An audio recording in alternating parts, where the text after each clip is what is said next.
Welcome back, Devils fans, and tonight was a brutal one.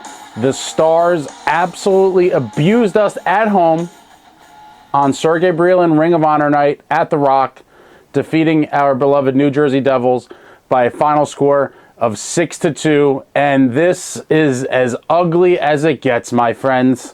Just got back from the game, and it was another painful one to be at. Coming off of the emotional high of last night's victory in Columbus, I thought we finally might fare a little bit better in the second half of a back-to-back. But the woes continue for the boys on the second half of the back-to-back. We are now 1-8-1 in the second game of back-to-backs, which is absolutely awful. I don't even know. If you had told me going into the year that that was going to be a real stat, I would have said, get the hell out of here. To be that bad in the second game. And the thing that's even crazier about it is we are such a young team that you'd think the second half of a back-to-back wouldn't affect us as much because we're young legs, should be better conditioning overall than a more veteran club. But in the end, we are just so bad in the second game of the back-to-back, and tonight was another example of that. Before the game, they had a really nice ceremony for Sergei Brylin being inducted into the Ring of Honor. The second person inducted in the last 7 years, the first one being Dr. John McMullen, the original owner of the New Jersey Devils, and they kind of scrapped the whole Ring of Honor thing for years, and now the second member is officially in the Ring of Honor. It is Sergei Brylin, three-time Stanley Cup champion, now an assistant coach, been with the organization for roughly 30 years, and well-deserved honor for Sarge. It was a really nice ceremony. They had a few of his former teammates come out on the ice for the ceremony, and it was nice. It wasn't quite the jersey retirement ceremonies, but it was like a Diet Coke version of that. The only thing I'm a little bit disappointed about is I thought there was going to be more guys there for Sarge, honestly, and I don't know if they didn't get them or they didn't reach out to the guys, but the guys that came out with him were, in no particular order, Colin White, Grant Marshall, Bruce Driver. Those guys are alumni guys that are at every game anyway. And then they had Tommy Albaline, Peter Sikora, Kenny Danico, and I think that might be everybody that were out on the ice for the little ceremony. Sarge gave a nice speech and thanked everybody throughout the years and yada yada. Really cool. I'll have a video of an in-arena coverage video that I shot during the ceremony. But the ceremony was clearly the highlight of the game because after the ceremony ended, it was all downhill from there. The Stars were coming off an embarrassing loss at the hands of the Philadelphia Flyers, and they wanted blood and they wanted revenge, and they got theirs tonight, and we were the victims of it. Let's take a look at the scoring at the 5:42 mark of the first period on the power play. Pavelski scores from Ben and Robertson, and Jamie Ben's behind the net. He tried to pass it in front to Pavelski, who was waiting to hammer it. Marino goes down and blocks the first attempt.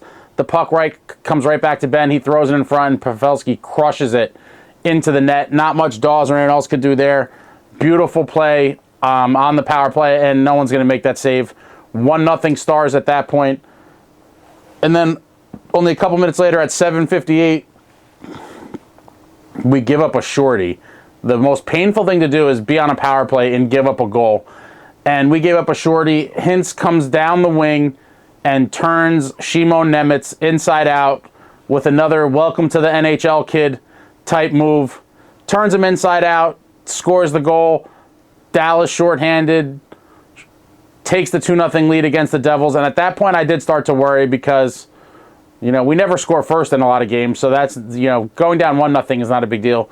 2-0 when it's a shorty, the crowd kind of was deflated. I think the collective crowd was kind of deflated at that point. You could kind of feel the air leave the building after we gave up the shorty on the power play. And then about 9 minutes later at 16:31, Duchesne makes it 3-0, and at that point I'm like, okay, well, this game's probably going to be over. I mean, 3-0. Back when we had the full lineup with Jack, midway through a game, 3-0, we've erased some deficits like that before, and so you don't feel that the game's completely over. But with the lineup we have now, without Jack and and some of these other guys, 3-0 feels insurmountable, and that's how it ended up. So Duchesne scores at 16:31, making it 3-0.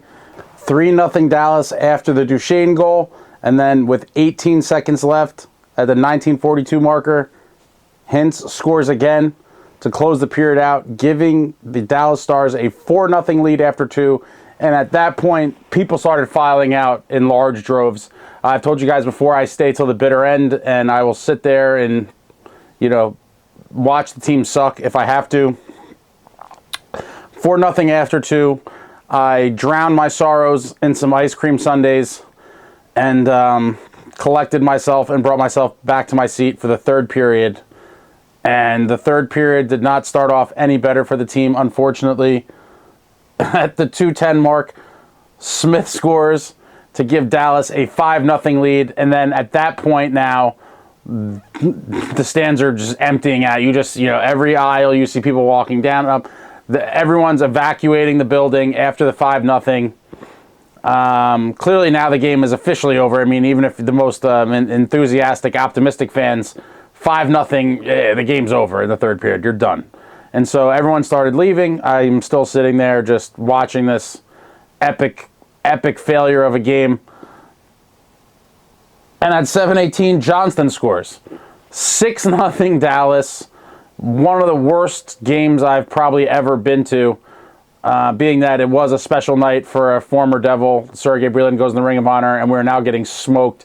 6-0 in the third period. And then the Devils got a couple goals in garbage time. Bratt scores at 13:15 to make it 6-1. And he didn't even, I don't remember the last time I saw this, but Bratt didn't even, do the lineup and walk and skate back to the bench and, go down the line. He didn't even bother. They went right back to center ice. And to be honest, I didn't even celebrate the goal. I just sat in my chair and judged the people that were celebrating the goal as if it mattered. At that point, I was just rooting for some more fisticuffs. My inner barbarian was just hoping for a bench-clearing brawl because, great, Bratt scored a goal with 6-1. What is that doing for us? At least a bench-clearing brawl may have been something for to rally the troops and maybe give us some sort of anything to cling on to going into the next game.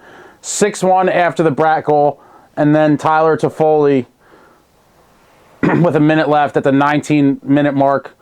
Toffoli scores his 17th to make it 6-2, which how the game ends. Devils getting completely dominated by the Dallas Stars. And they made Wedgewood look great tonight. Scott Wedgewood, former New Jersey Devils goaltender in the system, was eventually waived and bounced around a little bit before settling in Dallas, and he's elevated his game on a good club. If Scott Wedgewood was on the Devils right now, he would clearly be our best goalie by leaps and bounds and be our starter.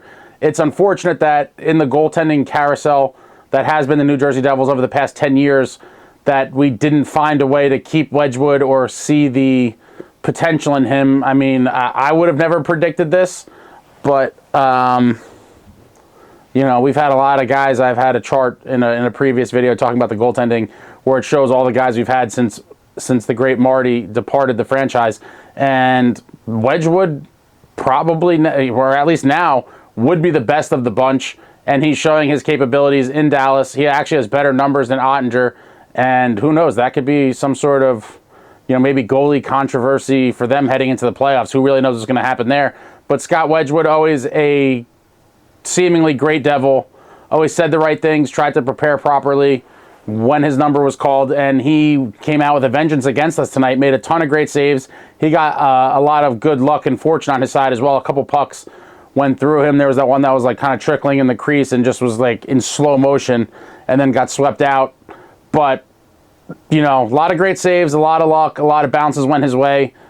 He completely slammed the door in the Devils' face tonight, and I think he's now 3-0 against the Devils in his career.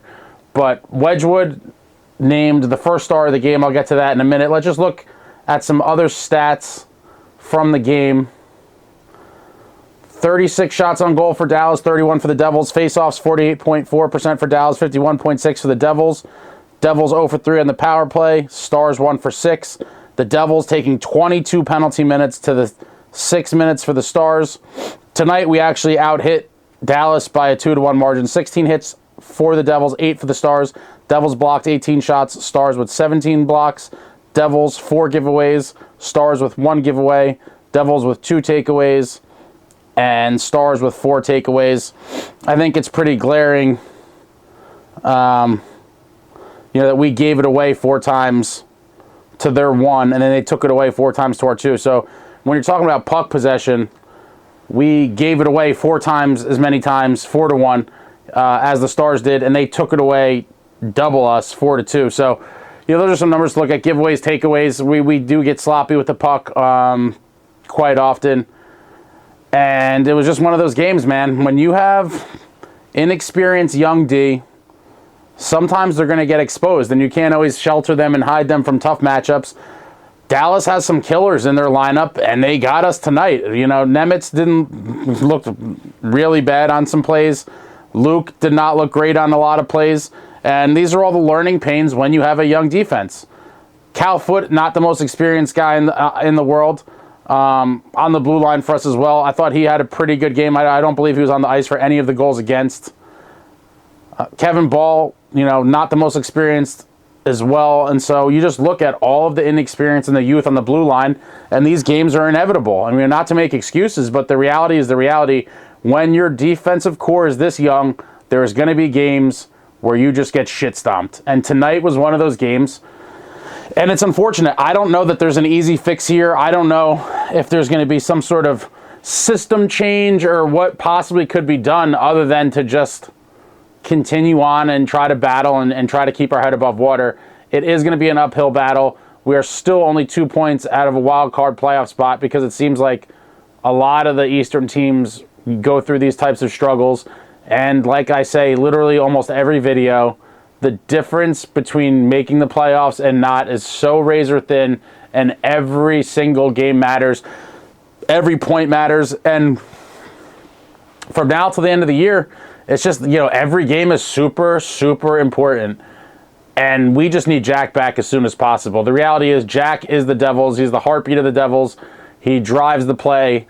And we are just a completely different team without him, and we miss him dearly.